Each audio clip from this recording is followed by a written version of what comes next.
네. 오늘부터 정부 부처에 대한 2주차 업무 보고가 시작됩니다. 최초로 생중계되는 업무 보고에 대한 우리 국민들의 관심이 매우 높습니다.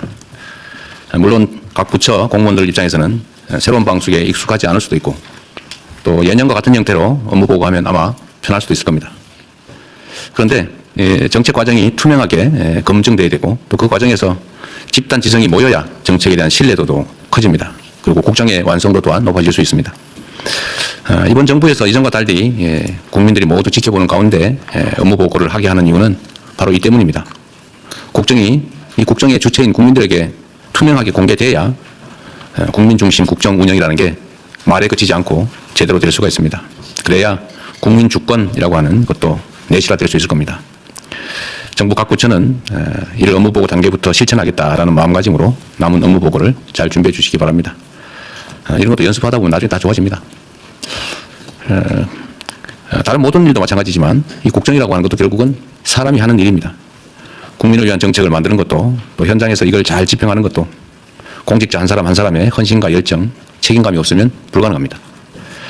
그런데 안타깝게도 우리 공직사회는 현재 많은 어려움에 직면해 있는 것도 사실입니다. 행정 수요는 더 커지고 복잡해지는데 처우에서는 그에 미치지 못합니다. 그럼에도 현장에서 성실하게 또 충직하게 제 역할을 다하는 공직자들이 있기 때문에 대한민국이 오늘처럼 발전할 수 있었습니다. 그리고 또 더 발전하는 내일도 기약할 수 있을 겁니다. 공직자들의 특별한 헌신과 성과에 대한 특별한 보상을 하겠습니다. 공무원들이 자긍심을 가지고 일할 수 있게 해야 되겠습니다.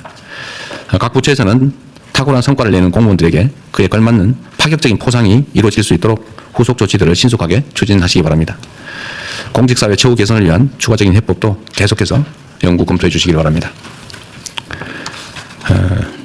우리 사회에 여러 가지 문제들이 있습니다만 그중에 제일 큰 근본적인 문제가 바로 양극화일 겁니다. 양극화는 모든 영역에서 있죠. 뭐 정치 영역, 사회 영역, 또 경제 영역에도 있습니다. 이 양극화를 해소하기는 못하더라도 완화해 나가려면 양적인 성장을 넘어서서 공정하고 지속 가능한 성장으로 정책 패러다임을 과감하게 전환해야 합니다.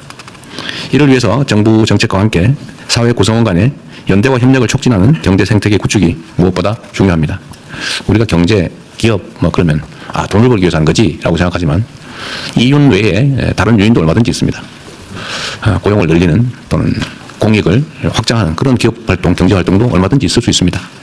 그런 걸 우리는 보통 사회 경제 연대 또는 사회적 경제라고 부릅니다. 혼자서는 빨리 갈 수 있지만 멀리 가려면 함께 가라 이런 말도 있습니다. 정부는 협동조합, 그다음에 교육, 문화예술, 돌봄, 무료, 주거, 기후에너지 여러 다양한 분야에 걸쳐서 사회 연대 경제 또는 사회적 경제를 활성화할 수 있는 방안들을 충분히 연구해 주시기 바랍니다. 제도도 조정해야 되고 거버넌스 정비도 해야 되고 정책 발굴도 해야 되고 이런 여러 가지 일들이 필요합니다. 속도를 좀 내주실 당부드립니다. 언제나 말씀드리지만 안 하는 것도 나쁘지만 지연되는 거 너무 천천히 해서 하는지 마는지 알 수 없는 거 또 임기는 제한되어 있는데 하다가 많은 거 이런 것도 그렇게 바람직하지는 않다. 그 말씀 다시 한번 드립니다. 신속한 정책 결정 입안들이 필요하겠습니다. 이상입니다. 이후 회의는 국무총리께서 진행해 주시